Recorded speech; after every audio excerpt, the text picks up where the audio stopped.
such an international following. But for 26 years, the expectations of millions of admirers have been too much of a burden since Sir Matt Busby set such exalted standards in the 50s and the 60s. They won the title 5 times under Sir Matt's guidance. He's the club president now. But Alex Ferguson has found the formula. You look into his eyes and you can see the burning light of ambition. Still a fiery character, though the fuse not quite as short as in his younger days. A man who expects high standards and has turned out to be the right man at the right time for Manchester United.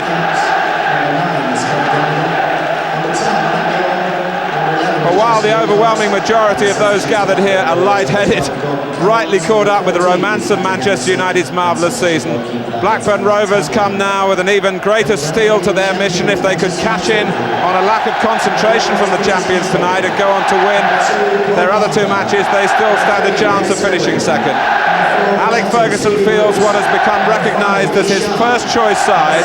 Schmeichel, Bruce, Pallister and McClare have appeared in all 40 previous Premier League games. Ince, Hughes and Giggs have missed only 1. Irwin just 2.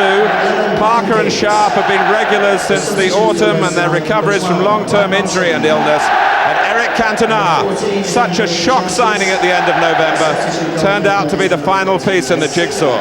Yes, a shock signing, but it's turned out to be an inspired one. And how often we've looked at that formation and admired the way that Alex Ferguson sent it out to attack and to entertain. I don't see anything different there tonight from them.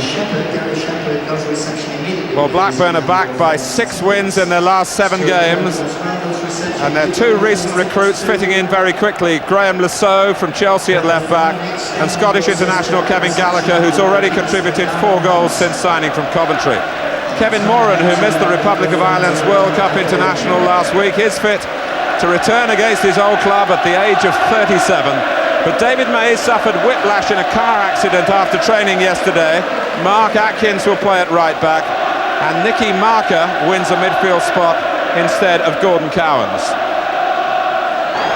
which has its significance. Not now so much for Manchester United, although they would love to put on a show to reward their supporters. But for Blackburn Rovers, who have so much to be proud of in what they've achieved.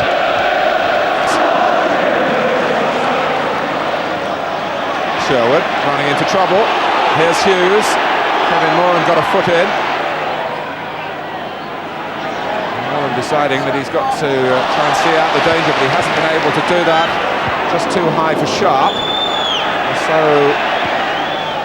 steering it out of harm's way. The defence is going to be examined here by Jason Wilcox. Not the crosses like that, it's not Martin. Good situation to develop. Gallagher has steered in a splendid goal here against the champions for Blackburn Rovers. Well, I think he's taken Peter Schmeichel completely by surprise, but there was quality all through the move. The way that Ripley held the ball up for Sherwood, Sherwood's run, look at Gallagher's run across the front of Gary Pallister. And it really was a wonderful finish. Look at the right of your screen, and then just watch the way Gallagher comes across. There he goes, across the centre-back, and I think that takes Schmeichel completely by surprise. But good centre-forward play. That's a brilliant run from Kevin Gallagher. From a forward, very much in form. It's his 5th goal in 7 games for Blackburn. A Ripley, and this is Wilcox over Parker's leg. Blackburn are furious that Jimmy Borrett hasn't given a penalty here. I tell you what, I thought that was a penalty. That was my first reaction. He plays an early ball in this instance, Mike Newell. Jason Wilcox gets across Parker, but watch the way there. The right leg comes up, hooks Jason Wilcox down. That looked very much a penalty to me. Giggs. Bobby Mims, a champion who got it somewhere down by the spine. Base of the spine, and he's back on his feet now. Ince. Free kick to Manchester United. Maybe near enough for Dennis Irwin to cast an interested eye. Oh, he'll fancy it, Mark. That's well within his range.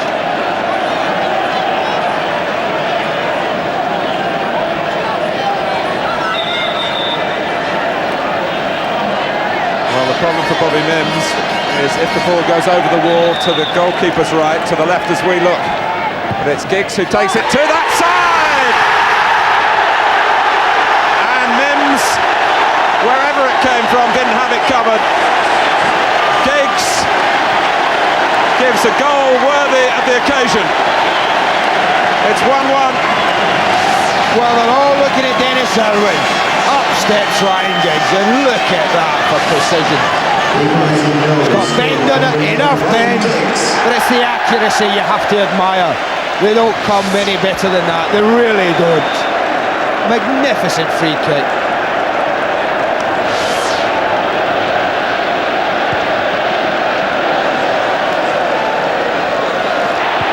And here he goes!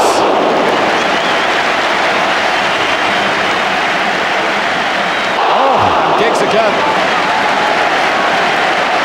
Well, I thought Schmeichel was taken by surprise with Gallagher's goal, and I think Bobby Mims is taken completely by surprise by this. Ryan Giggs does this so often, gets in that inside left channel from wide. It's a deflection that almost embarrasses the goalkeeper. Owen with the corner. Bruce backing away, hoping that the ball would drop beyond Moran and Hendry. It didn't quite. It's another corner. Played short by Cantona. Here's Giggs for Cantona. The control, which is often so exquisite. Gallagher didn't really seem to have much reprise there against taller defenders.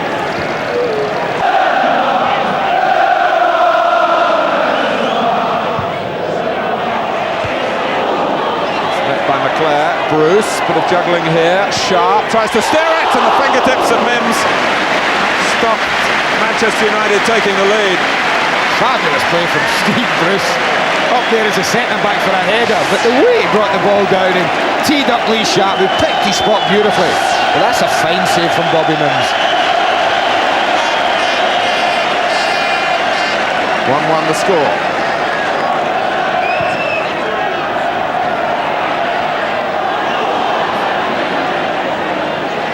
Here's Ince. Just deflected. Cantona points in the same direction as the referee. Handball. The linesman has a different opinion, I think. And Blackburn might yet get a reprieve. Was there a United hand in there as well? I think that's what he's about to be told here, Martin.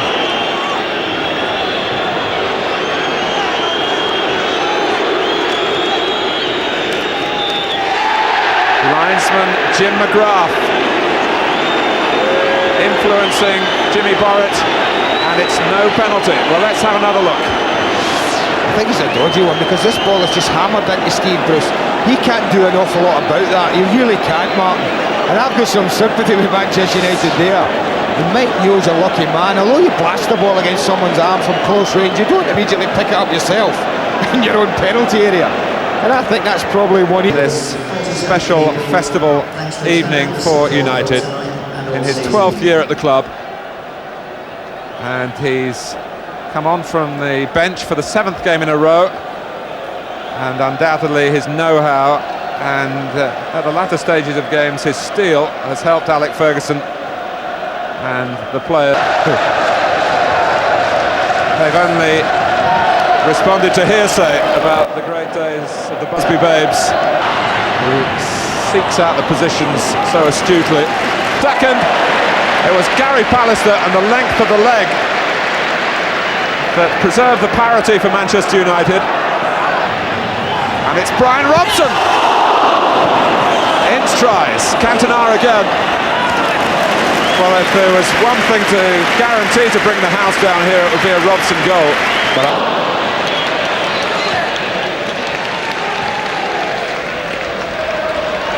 Robson.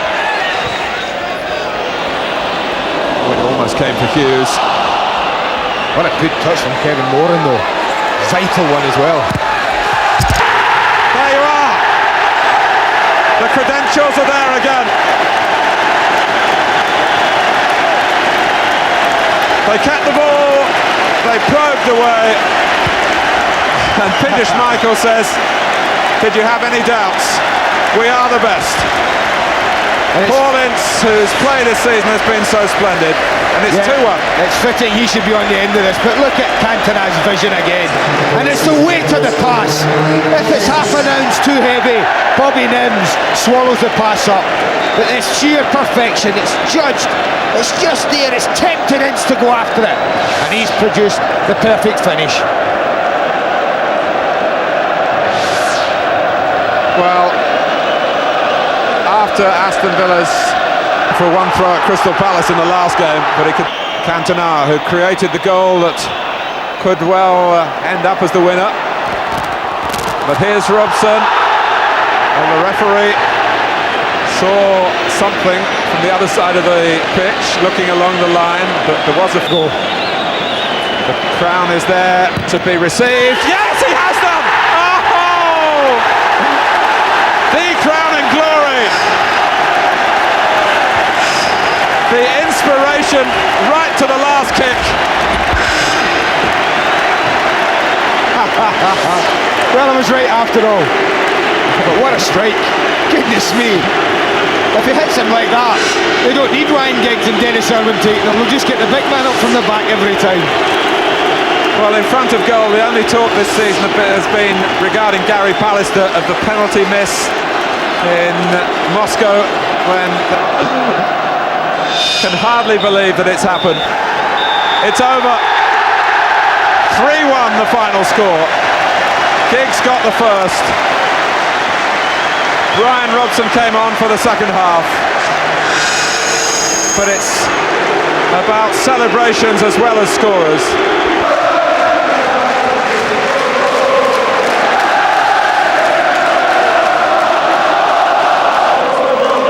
Steve Bruce has become a leader in his own right in Brian Robson's absence. Their combined efforts on and off the pitch have contributed so much to the strength in the step along this very long road. The long wait is over. Manchester United are the champions of England for the 8th time, and the very first under the auspices of the FA Premier League.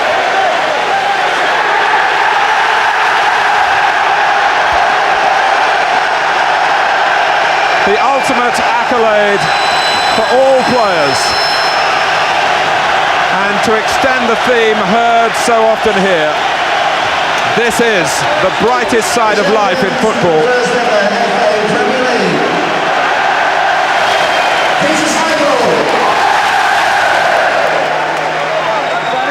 And for so many connected with Manchester United, football is their life.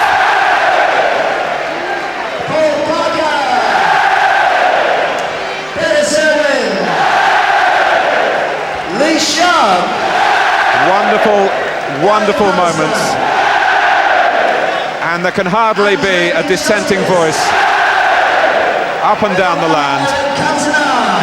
Manchester United this season have proved that they are the best.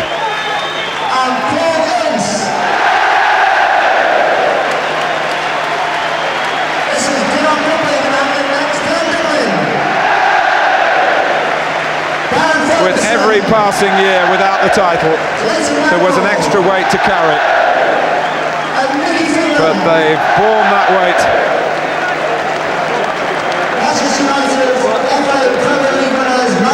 The new souvenirs, not medals now, but the replicas of...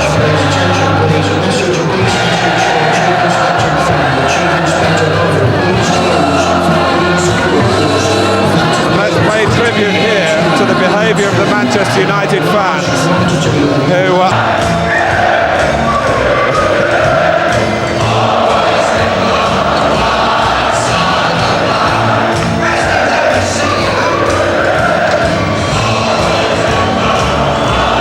promised a leisurely lap of honour, Andy, and I don't think they even want to get started on it, because these are very, very precious moments.